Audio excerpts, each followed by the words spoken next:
નમસ્કાર, આવતીકાલેમાં આપનું સ્વાગત છે અને આવતીકાલ માટે કેવી રણનીતિ બનાવવી, કયા સંકેતો પર નજર રાખવી એ તમામ અંગેની ચર્ચા કરવા માટે હાજર છું હું જયના અરકંટી.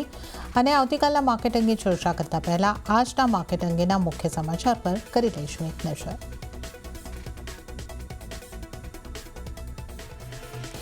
ગેપ ડાઉન શરૂઆત બાદ બજારમાં શાનદાર રિકવરી. નિફ્ટી નીચલા સ્તરેથી 200 પોઈન્ટથી વધારે રિકવર થઈને 24,200ના સ્તરને પાર બંધ. Bank Nifty, mid cap, small કેપમાં શાનદાર રિકવરી.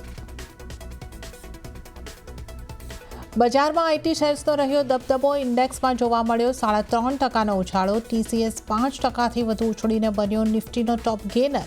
ઇન્ફોસિસ, ટેક મહિન્દ્રા અને એચસીએલ ટેકમાં પણ જોવા મળી 3થી 5%ની તેજી. આઈટીની સાથે કન્ઝ્યુમર ડ્યુરેબલ શેરોમાં પણ ખરીદી જોવા મળી. ઇન્ડેક્સ 1.25% ઉપર અને સાથે ઓટો શેર્સમાં નીચલા સ્તરેથી આવી રિકવરી. પણ મેટલ, એફએમસીજી, રિયલ્ટી ઇન્ડેક્સમાં 0.5થી 1%નો ઘટાડો. અને હેપીએસ્ટ માઇન્ડ્સમાં પ્રમોટર અશોક સુડા વેચી શકે છે હિસ્સો. આઈટીસી, ઇન્ફોટેક સાથે ઘણા પીઈ પ્લેયર્સ પણ રેસમાં. કંપનીમાં અશોક સુટાનો લગભગ 41% હિસ્સો. સીએનબીસી ટીવી 18ના મેગા એક્સક્લુઝિવ સમાચાર બાદ શેર 6% ઉછળ્યો. ત્યારે આજની માર્કેટ એક્શનની વાત કરી લઈએ તો એક ગેપડાઉન ઓપનિંગ બાદ બજારમાં આપણને સારી રિકવરી આવતી જોવા મળી છે અને બજાર મજબૂતી સાથે બંધ થતા જોવા મળ્યા છે. તો સેન્સેક્સની વાત કરીએ તો ફ્લેટ ટુ પોઝિટિવ લીલા નિશાનમાં આવીને બંધ થવામાં સફળ રહ્યું છે 77,616 ઉપર. નિફ્ટીની વાત કરી લઈએ તો નિફ્ટી માટે પણ ફ્લેટ ક્લોઝિંગ રહ્યું છે પણ 24,200ના ઉપરના સ્તર પર 24,211 ઉપર નિફ્ટીનું ક્લોઝિંગ અહીંયા આગળથી થતું જોવા મળ્યું છે. મિડકેપની વાત કરીએ તો મિડકેપનું પણ ફ્લેટ ક્લોઝિંગ 63,040 ઉપર થયું છે. બેંક નિફ્ટીમાં 0.15%ની મજબૂતી સાથેનું ક્લોઝિંગ આવ્યું છે 58,131 પર. એડવાન્સ ડિક્લાઇન રેશિયો જોઈએ તો 1,589 મજબૂતી તરફના શેર રહ્યા અને 1,535 શેર જે છે એ દબાણ સાથેના રહ્યા. તો લગભગ 1:1નો એડવાન્સ ડિક્લાઇન રેશિયો આપણે કહી શકીએ છીએ. નિફ્ટીના ટોપ ગેનર્સ અને લૂઝર્સ ઉપર નજર કરી લઈશું. ગેનર્સમાં આઈટી કાઉન્ટર્સ વધારે રહ્યા છે. ટોપ ગેનર્સની વાત કરીએ તો ટીસીએસ 5.44%ની મજબૂતી સાથે આજનો top gainer, followed by HCL Tech 4.91%ની મજબૂતી અને ટેક મહિન્દ્રા 3.42% મજબૂત. એના બાદ પણ આપણે નજર કરીએ તો ઇન્ફોસિસનો પણ સમાવેશ થાય છે 3.24%ની મજબૂતી સાથે. ત્યારબાદ ઓટો કાઉન્ટર બજાજ ઓટો 2.22% અને એનટીપીસી 2% મજબૂત થયા છે. ઘટનારા સ્ટોક જોઈ લઈએ. નિફ્ટી 50ના ટોપ લૂઝર કાઉન્ટર ગ્રાસિમ 2.16%નું દબાણ ગ્રાસિમમાં બન્યું છે. ટાટા સ્ટીલ 2.13%નું દબાણ અને નેસ્લે ઇન્ડિયા 1.94%નું દબાણ સાથે બંધ થયા છે. ઇન્ટરગ્લોબ એવિએશનમાં પણ લગભગ 1.5%નું દબાણ. ઇટરનલ અને ટાટા કન્ઝ્યુમરની વાત કરીએ તો અહીંયા પણ 1.25% દબાણ બનતા જોવા મળ્યા છે. તો હવે આવતીકાલના બજારની ચર્ચા કરીશું અને આ માટે આપણી સાથે જોડાયા છે ચોઇસ બ્રોકિંગના કુનાલ પરાર. કુનાલજી, સ્વાગત છે આપનું સીએનબીસી બજાર પર. Good evening. અને આજે આપણે ગેપડાઉન ઓપનિંગ બાદ એક સારી રિકવરી જોઈ અને 24,200ના ઉપર બંધ થયા છે. તો આ સ્તર કેટલા મહત્વના રહેશે અને હવે આપ નિફ્ટીની ચાલ આપને કેવી રીતની લાગી રહી છે? નિફ્ટી માટે કેવી સ્ટ્રેટેજી અપનાવવાની સલાહ આપશો? સૌથી પહેલા ગુડ આફ્ટરનૂન એન્ડ એક સારી એવી મોમેન્ટમ આજના દિવસમાં આપણને જોવા મળી છે. ગેપ ડાઉન ઓપનિંગ થયા પછી એક નિફ્ટી અગેન 24,200નું લેવલ જે છે રિક્લેમ કરી લીધું છે અને એના બેઝ પર એક સારી એવી મોમેન્ટમનો એક્સપેક્ટેશન આપણે રાખીને ચાલી શકીએ. ઓવરઓલ જે વ્યૂ બની રહ્યો છે પોઝિટિવ સાઇડનો નિફ્ટીમાં બની રહ્યો છે. હવે અહીંથી જો કોઈ પણ ઘટાડો આવે નીચે 24,100, 24,150 તો 24,000ના એસએલએ સાથે ખરીદી કરીને જે ચાલવાની સલાહ અહીંયા બની રહેશે. ઉપલા મથાળે 24,400, 24,600 સુધીના લેવલ આપણને આવતા જોવા મળી શકે. અને જે પ્રમાણે અત્યારે ઓવરઓલ નિફ્ટી ટ્રેડ કરી રહી છે, મારો મંતવ્ય અત્યારે ટોટલી જોવા જઈએ તો બાય ઓન ડિક્લાઇનની સ્ટ્રેટેજી સાથેનો જ છે. એન્ડ છેલ્લા ઘણા દિવસથી નિફ્ટી જોવા જઈએ તો 23,800થી લઈને 23,600ના લેવલ પર ટ્રેડ કરી રહી છે અને ચાન્સીસ ઘણા ઓછા છે કે આ લેવલ બ્રેક થાય. 11 ટાઈમ પર જ્યાં સુધી ટ્રેડિંગ રેન્જમાં નિફ્ટી ટ્રેડ કરે છે ત્યાં સુધી આ ટ્રેડિંગ રેન્જનો ડેફિનેટલી એક બેનિફિટ તો લેવો જ જોઈએ. તો વ્યૂ અત્યારે આ લેવલ પર ઘટાડે ખરીદારી કરીને જ નિફ્ટીમાં ચાલવાનો અત્યારે બની રહ્યો છે. એન્ડ સામે સાઈડ બેંક નિફ્ટીની વાત કરીએ તો બેંક નિફ્ટીમાં પણ એક ઘટાડો આપણને જોવા મળ્યો હતો. પ્રીવિયસ ક્લોઝ 58,045 હતું અને આજનો ઓપનિંગ 57,616 હતું. એન્ડ જે પ્રમાણે આજના દિવસમાં આપણને 58,000 ની ઉપર ક્લોઝિંગ આવતા જોવા મળ્યું છે. મને લાગે છે કે આવનારા દિવસમાં 59,300 સુધીના લેવલ અગેન આપણને બેંક નિફ્ટીમાં આવતા જોવા મળી શકે. ઓકે, તો નિફ્ટી માટે અહીંયા આગળથી બાય એન્ડ ડિપની સ્ટ્રેટેજી કુનાલજી અપનાવીને ચાલવાની સલાહ આપી રહ્યા છે. તો 24,000નો સ્ટોપ લોસ રાખીને 24,400 સુધીના ટાર્ગેટ માટે તમે અહીંયા આગળથી ખરીદારી કરીને ચાલો. આ સલાહ અહીંયા આગળથી કુનાલજી તરફથી નિફ્ટી માટે બની રહી છે. અને બેંક નિફ્ટીની જો આપણે વાત કરી લઈએ, બેંક નિફ્ટી માટે પણ કુનાલજીની જે સલાહ બની રહી છે એક બાય સાઇડની આગળથી બનતી જોવા મળી રહી છે. તો નિફ્ટી બેંક નિફ્ટી ઉપર આપણે કુનાલજીની સલાહ જે મળી રહી છે એના ઉપર ખાસ કરીને નજર કરી છે. હવે નિફ્ટી માટે અન્ય નિષ્ણાતો કઈ રીતની સલાહ આપી રહ્યા છે એ પણ આજે આપણે જોઈ લઈએ. તો એસએસજે ફાઇનાન્સના વિરલ છેડાની સલાહ નિફ્ટી માટે બાય એન્ડ ડિપ્સ કરીને ચાલવાની બની રહી છે. 24,170ની આસપાસથી બાય કરીને ચાલવાની સલાહ છે. ટાર્ગેટ તેઓ જોઈ રહ્યા છે 24,350નો અને 24,400ના પણ ટાર્ગેટની શક્યતા તેઓ જોઈ રહ્યા છે. સ્ટોપ લોસ 24,050નો રાખીને બાય એન્ડ ડિપ્સની સ્ટ્રેટેજી અપનાવવાની સલાહ વિરલ છેડા તરફથી. ત્યારે નજર કરીએ પ્રુડન્ટ કોર્પોરેટ્સના પ્રદીપ હોચંદાણીની સ્ટ્રેટેજી પર. પ્રદીપજીએ નિફ્ટીને સેલ કરીને ચાલવાની સલાહ આપી છે. ટાર્ગેટ તેઓ જોઈ રહ્યા છે 24,000નો અને સ્ટોપ લોસ 24,300નો રાખવાની સલાહ અહીંયા આગળથી બની રહી છે. તો અહીંયા આગળથી એક અનિશ્ચિતતાઓની વચ્ચે એક મિશ્ર વ્યૂ માર્કેટ ઉપર નિફ્ટી ઉપર બનતો આપણને જોવા મળી રહ્યો છે. તો આ નિફ્ટીની તો આપણે વાત કરી. હવે આપણે કુનાલજી સાથે સેક્ટર અને સ્ટોક્સની વાત કરીએ. કુનાલજી, આપણે શરૂઆત કરીએ આઈટી સ્ટોક્સથી અને આજના આપણે જોઈ રહ્યા છે તેમ ટોપ ગેનર્સમાં બધા જ આઈટી સેક્ટર્સના કાઉન્ટર રહ્યા છે. TCS, એક્સેલટેક, ટેક મહિન્દ્રા, આમાં લગભગ 3.5% થી 6% સુધીની મજબૂતી આવી છે. હેપીએસ્ટ માઇન્ડ પણ ચર્ચામાં રહ્યો છે. સમાચારોના પગલે અહીંયા આગળ પણ 6%ની મજબૂતી આવી છે. તો આઈટી શેર પર આપની કઈ રીતની સલાહ બનશે? આઈટી સ્ટોકમાં જોવા જઈએ તો ઓબ્વિયસલી સારી મોમેન્ટમ આપણને જોવા મળી છે. જે પ્રમાણે આઈટી સ્ટોક્સ આજે ટ્રેડ કરતા જોવા મળે છે 5% ઉપર આઈટી નું આજના આપણને ક્લોઝિંગ આવતું જોવા મળ્યું છે. ઓવરઓલ વ્યૂ અત્યારે આ લેવલ પર આઈટી ને લઈને જોવા જઈએ તો પોઝિટિવ સાઈડનો જરૂરથી બની રહ્યો છે. બટ ટ્રેડિંગ પર્સપેક્ટિવ કોઈ નવી પોઝિશન બનાવીને ચાલવાની સલાહ અત્યારે નથી બની રહી.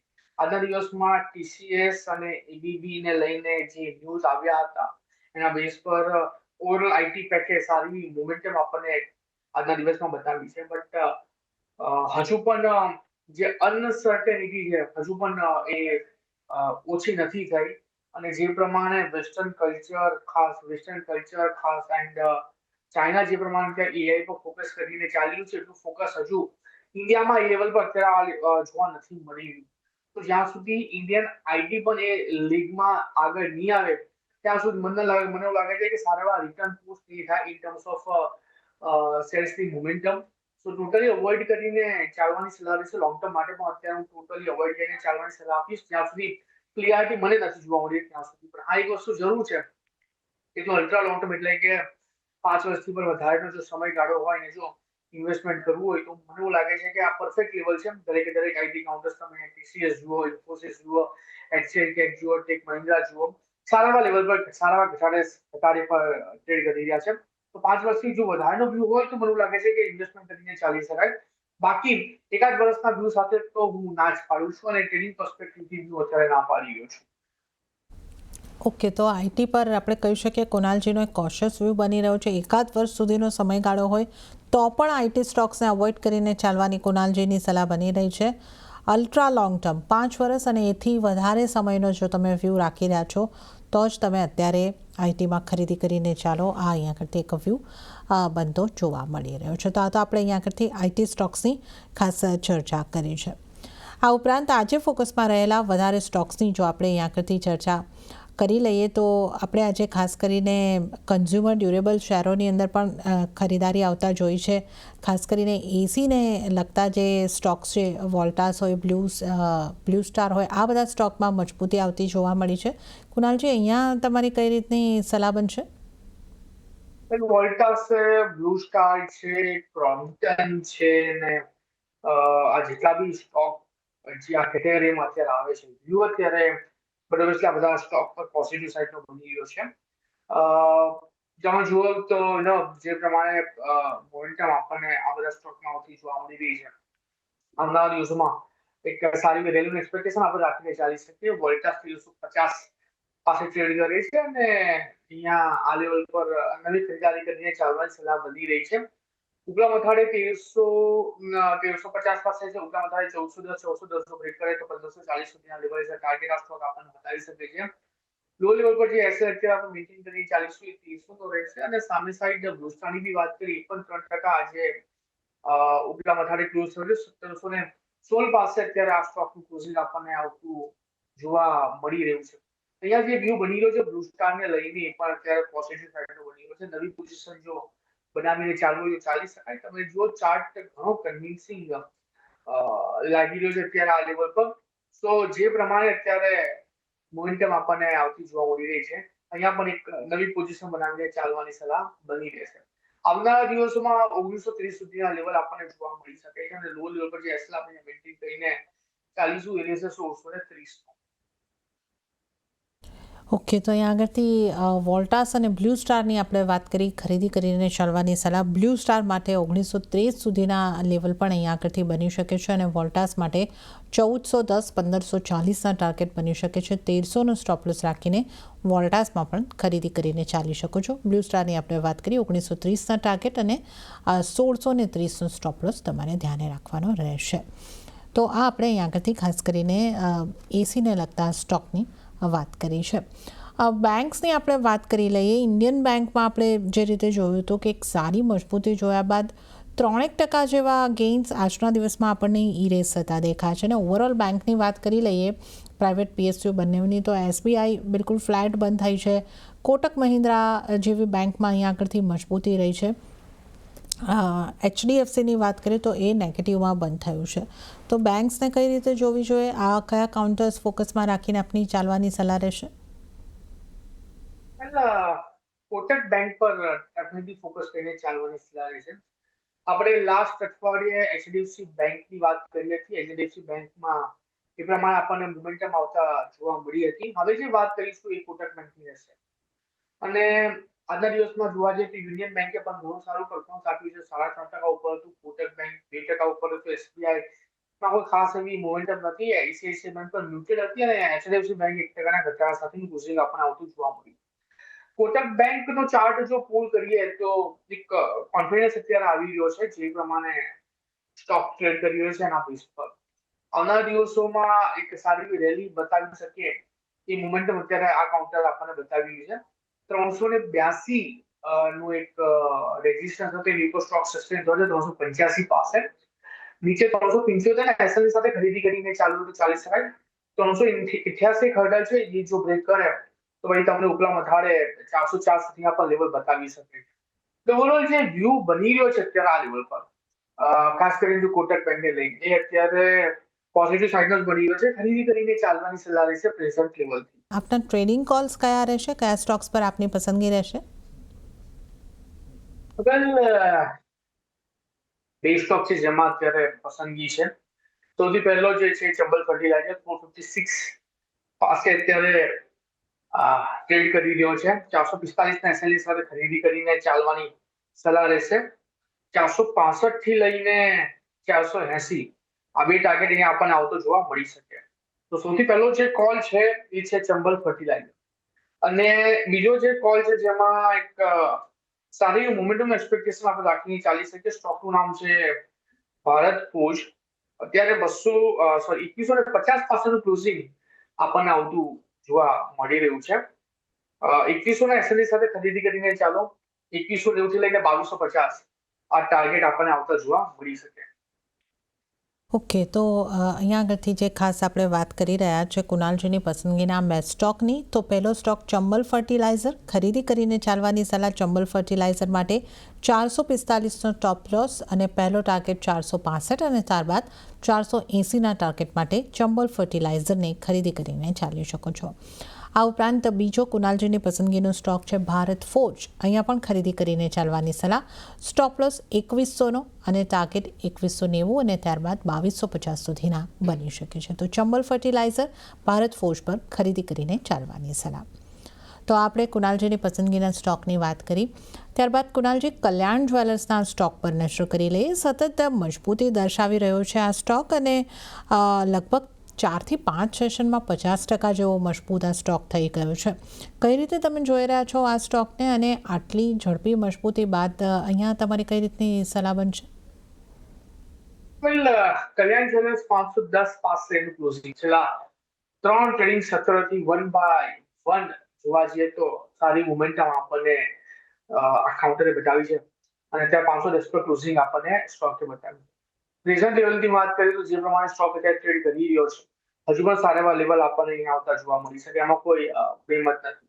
નવી પોઝિશન બનાવીને ચાલવાની સલાહ તો અત્યારે આ લેવલ પર બિલકુલ નથી બની રહી, પણ એટલું જરૂરથી કહીશ કે જે પ્રમાણે અત્યારે સ્ટોક ટ્રેડ કરી રહ્યો છે, એક્ઝિસ્ટિંગ પોઝિશનને તમે હોલ્ડ કરીને ચાલી શકો છો. આવનારા દિવસમાં 535 જો બ્રેક કરશે, ઉપલા વધારે 620 સુધી આપણને લેવલ છે, ટાર્ગેટ આ સ્ટોક આપણને બતાવી શકે છે. તો અહીંયા આગળથી કલ્યાણ જ્વેલર્સ ઉપર નવી પોઝિશન બનાવવાની આ લેવલથી સલાહ નથી બની રહી, પણ ચોક્કસથી તમારી પોઝિશન છે તો હોલ્ડ કરીને ચાલો. 535 અને ત્યારબાદ 620 સુધીના ટાર્ગેટ પણ અહીંયા આગળથી જોવા મળી શકે છે, તો હોલ્ડ કરીને ચાલવાની સલાહ કલ્યાણ જ્વેલર્સ પર. આ જ્વેલરી સ્ટોકની આપણે વાત કરી, પણ ગોલ્ડ ફાઇનાન્સિંગની જો આપણે વાત કરીએ તો આજે મુથુટ હોય, મણપ્પુરમ હોય, એ દબાણ સાથે બંધ થયા છે. લગભગ 2 થી 3% દબાણ આ કાઉન્ટરે બતાવ્યા છે. અહીંયા તમારી કઈ રીતની સલાહ રહેશે? મુથુટની વાત કરીએ, મણપ્પુરમની વાત કરીએ, ઓવરઓલ વ્યૂ બંને કાઉન્ટરને લઈને અત્યારે થોડોક સાઇડવેઝનો બની ગયો છે, 2.5% નીચે છે અને જે પ્રમાણે અત્યારે આ સ્ટોક ટ્રેડ કરતો જોવા મળી રહ્યો છે, ટોટલી અવોઇડ કરીને ચાલવાની સલાહ બની રહી છે, કેમ કે છેલ્લા ઘણા દિવસથી સ્ટોક એક રેન્જ બાઉન્ડ મોમેન્ટમમાં ટ્રેડ કરે છે. પર્ટિક્યુલર ડાયરેક્શન અત્યારે આ લેવલ પર આપણને નથી જોવા મળી રહ્યું મુથુટમાં. અને મણપ્પુરમની પણ વાત કરીએ સામે સાઈડ, તો જે પ્રમાણે ત્યાં મણપ્પુરમ ટ્રેડ કરે છે 332 પાસે 2.5% ઘટાડા સાથે, મણપ્પુરમ પર અત્યારે આ લેવલ પર જોવા જઈએ તો સાઇડવેઝ મોમેન્ટમમાં છે. છેલ્લા ઘણા દિવસથી 328 થી લઈને 345 ની વચ્ચે ટ્રેડ કરે છે. ખાસ એવો વ્યૂ નથી બની ગયો, ટોટલી અવોઇડ કરીને ચાલવાની સલાહ અત્યારે મણપ્પુરમ અને મુથુટ બંનેમાં બની રહી છે. ઓકે, તો અહીંયા આગળથી અવોઇડ કરીને ચાલવાની સલાહ મુથુટ હોય કે મણપ્પુરમ હોય, ગોલ્ડ ફાઇનાન્સિંગની અંદર અહીંયાથી બનતી જોવા મળી રહી છે. સિમેન્ટ કાઉન્ટર્સમાં પણ દબાણ જોવા મળ્યું. આજે ગ્રાસિમ ટોપ લૂઝર 2.16%નું દબાણ. આ ઉપરાંત અલ્ટ્રાટેક સિમેન્ટની વાત કરીએ તો ત્યાં પણ 1.25% જેવું દબાણ આપણને જોવા મળ્યું છે. તો અહીંયા આપની સલાહ કઈ રીતે બનશે કુનાલજી? અલ્ટ્રાટેક સિમેન્ટની વાત કરીએ તો આજના દિવસમાં 1.25% ઘટાડા સાથે સ્ટોક ક્લોઝ થયો છે, બટ સારી વસ્તુ એ છે કે જોવા જઈએ તો 100 અને 200 ડેની ઉપર ત્યાં સ્ટોક ટ્રેડ કરી રહ્યો છે આર્લી ચાર્ટ પર. અને ડેલી ચાર્ટની વાત કરીએ તો સ્ટોક કન્ટિન્યુઅસલી 200 ડીએમએ નું રેઝિસ્ટન્સ ફેસ કરી રહ્યો છે. ટોટલી અવોઇડ કરીને ચાલવાની સલાહ બની રહી છે. 11,750 ની ઉપર જો સ્ટોક સસ્ટેન થાય છે તો પછી 12,300 જો બ્રેક કરે તો પછી 13,000 સુધીના પણ લેવલ આપણને આવતા જોવા મળી શકે. ઓવરઓલ વ્યૂ અત્યારે આ લેવલ પર જોવા જઈએ આ બધા સ્ટોક પોઝિટિવ સાઈડનો નેગેટિવ સાઈડનો બની ગયો છે. તો ડીએમએ ક્રોસ કર્યા પછી આપણે આ નવી પોઝિશન બનાવીને ચાલી શકીએ. ઓકે, તો અહીંયા આગળથી એક આપણે ખાસ કરીને ગ્રાસિમની અને અલ્ટ્રાટેક સિમેન્ટની ખાસ કરીને વાત કરી છે. તો આ અહીંયા આગળથી આપણે જે વાત કરી છે સિમેન્ટ સ્ટોક્સની, હવે આપણે વધારે સ્ટોક્સની ચર્ચા કરી લઈએ. ICICI પ્રુડેન્શિયલ આ સ્ટોક મજબૂતી તરફ રહેતો આપણને જોવા મળ્યો છે અને આ મહિનામાં એટલે જુલાઈ મહિનાની જો આપણે વાત કરીએ અત્યાર સુધીમાં 7% મજબૂતી આ સ્ટોકે બતાવી દીધી છે. આજે 0.25%ની આસપાસની મજબૂત. કઈ રીતે તમે આ સ્ટોકને જોઈ રહ્યા છો? આઈસીઆઈસીઆઈ પ્રુની વાત કરીએ, જે મોમેન્ટમ અત્યારે પર્ટિક્યુલર કાઉન્ટર બતાવ્યું છે, આજે જોવા જઈએ તો સ્ટોક 520 ના લેવલ પર આપણને ક્લોઝ આવતા જોવા મળ્યું છે. ડેલી ચાર્ટ, આર્લી ચાર્ટ બંને અત્યારે મિક્સિંગ લાગી રહ્યા છે. બટ એક કન્સર્ન એ છે કે પહેલા કાઉન્ટરે 524 પાસે એક રેઝિસ્ટન્સ ફેસ કર્યું હતું અને આજના દિવસમાં 527 પાસે એક સ્ટ્રોંગ રેઝિસ્ટન્સ આવી રહ્યું છે અને ક્લોઝિંગ નીચે 519 પાસે જોવા મળ્યું છે. એટલે 524 સિફર સાઇડ 524 ઉપર જો સસ્ટેન થાય છે એના પછી આપણે નવી પોઝિશન બનાવીશું તો 524 જો બ્રેક કરે તો 573 સુધીના પણ લેવલ ટાર્ગેટ આપણને અહીંયા આવતા જોવા મળી શકે. ઓકે, તો ICICI પ્રુડેન્શિયલની પણ આપણે વાત કરી અને આ ઇન્સ્યોરન્સ સ્ટોક્સની આપણે ખાસ કરીને વાત કરી લીધી. અને હવે આપણે જો ઓટો સ્ટોક્સની વાત કરીએ તો ઓટો સ્ટોક્સમાં આપણને મિક્સ એટલે કાઉન્ટર સ્પેસિફિક વ્યૂઝ જોવા મળ્યા છે, મૂવમેન્ટ જોવા મળી છે. મારુતિ દબાણ સાથે આપણને બંધ થતો જોવા મળ્યો છે, પણ M&M હોય અને અન્ય જે સ્ટોક છે ઓટો સેક્ટરના, ત્યાં આપણને મજબૂતી જોવા મળી છે. મારુતિ 1.25% દબાણ, અને આપણે જો વાત કરી લઈએ બજાજ ઓટોની 2.25% મજબૂતી, ટાટા મોટર્સ હોય, M&M હોય, બધા જ લીલા નિશાનમાં બંધ થયા છે. તો ઓટો કાઉન્ટર્સમાંથી કયા કાઉન્ટર આપને સારા લાગી રહ્યા છે, કુનાલજી? ઓટો કાઉન્ટર્સની વાત કરીએ, જે વ્યૂ અત્યારે પર્ટિક્યુલર ઓટો કાઉન્ટર્સમાં બની રહ્યો છે, આજના દિવસમાં 120 પોઈન્ટ ઉપરના ઉછાળાના સાથે ઓટો કાઉન્ટર્સ ઓટો ઇન્ડેક્સે આપણને ક્લોઝિંગ બતાવ્યું છે. છેલ્લા જોવા જઈએ તો ઘણા દિવસથી ઓટો સેક્ટર રેન્જમાં મોમેન્ટમમાં છે. નીચે 26,500 અને ઉપલામાં થાળે 27,450. એટલે 26,500 થી 27,450 ની વચ્ચે જ આ ઇન્ડેક્સ અત્યારે ટ્રેડ કરે છે. આજના દિવસમાં જોવા જઈએ બજાજ ઓટો 2% ઉછાળો આપ્યો છે. M&M 2% ઉછાળા સાથે ક્લોઝ થયો છે. ટાટા મોટર્સ 1% ઉછાળા સાથે ક્લોઝ થયો છે. આ સામે મારુતિ અને આઈસર મોટર જોવા જઈએ તો 1% ઘટાડા સાથે ક્લોઝ થયા છે. પણ હા, જો સ્પેસિફિકલી હું અહીંયા બજાજ ઓટોની વાત કરું તો વ્યૂ અત્યારે બજાજ ઓટોને લઈને માલ થોડોક પોઝિટિવ સાઈડનો બની ગયો છે. ખરીદી કરીને ચાલવાની સલાહ રહેશે. 200 DMA ઉપર ઓલરેડી સ્ટોક ટ્રેડ કરે છે, અને જે પ્રીવિયસ સ્ટોક હતો 10,240 એની ઉપર સ્ટોક સસ્ટેન થયો છે. લાઇકલી ચાન્સીસ છે 10,900 સુધીના પણ લેવલ આ સ્ટોક આપણને બતાવી શકે. 10,000 SLE સાથે અહીંયા નવી પોઝિશન જો બનાવવી હોય તો બનાવીને ચાલી શકીએ આપણે. ઓકે, તો ઓટો કાઉન્ટર્સની પણ આપણે અહીંયા આગળથી ખાસ કરીને ચર્ચા કરી છે. હવે આપણે મેટલ સ્ટોકની વાત કરી લઈએ, અને ખાસ કરીને સ્ટીલને લગતા stock, Jindal steel, Tata steel, આ બંને સ્ટોક દબાણ સાથે બંધ થયા છે, અને 2% ઉપરના દબાણ બનતા આપણને જોવા મળ્યા છે. તો આ કાઉન્ટરને કઈ રીતે આપ જોઈ રહ્યા છો? જિંદાલ સ્ટીલની વાત કરીએ, વ્યૂ અત્યારે પર્ટિક્યુલર કાઉન્ટરને લઈને જે પ્રમાણે અત્યારે સ્ટોક ટ્રેડ કરી રહ્યો થોડો નેગેટિવ સાઈડનો છે. 1,030 પાસે કાઉન્ટર ટ્રેડ કરે છે, અને શરૂઆતી મોમેન્ટમ જ વીક આપણને જોવા મળી છે. તો ને સ્ટોક અત્યારે આલી ચાર્ટ પર છે, ઘણા ટાઈમથી ડાઉન ટ્રેન્ડમાં ટ્રેડ કરે છે. પ્લસ ડેલી ચાર્ટ પર પણ 1100 ની અરાઉન્ડ જે સપોર્ટ હતો, સપોર્ટ કાઉન્ટરે બ્રેક કરેલો છે. પોસિબિલિટી હજુ પણ ફર્ધર ઘટાડાની છે, ને એમાં 980 સુધીના પણ લેવલ આપણને જિંદાલ સ્ટીલ બતાવી શકે. ઓકે, તો આપણે જિંદાલ સ્ટીલની આગળથી પણ ખાસ વાત કરી, અને સ્ટીલને લગતા કાઉન્ટર્સની અહીં આગળથી ખાસ આપણે વ્યૂ કુનાલજી પાસેથી લીધો છે. અને ત્યારે જ કુનાલજી, હવે સમય થઈ રહ્યો છે આપની પાસેથી રજા લેવાનો, તો આપના કોઈ ડિસ્ક્લોઝર? જેટલા પણ સ્ટોકની વાત કરી છે, જે પણ સ્ટોક પર આપણે ચર્ચા વિચારણા કરી છે, એમાં મારું પોતાનું પર્સનલ હોલ્ડિંગ કોઈ નથી. ક્લાયન્ટ વાઇઝ હોલ્ડિંગ આ બધા સ્ટોકમાં હોઈ શકે છે. જી કુનાલજી, આપનો આભાર અમારી સાથે જોડાવા બદલ, અને તમામ સ્ટોક્સ અંગે ચર્ચા કરવા બદલ આપનો આભાર. તો સાથે જ આવતીકાલેમાં હાલ પૂરતું આટલું જ. હાલ મને આપશો રજા, પણ વધુ અપડેટ અને સમાચારો માટે આપ જોતા રહો CNBC બજાર. નમસ્કાર.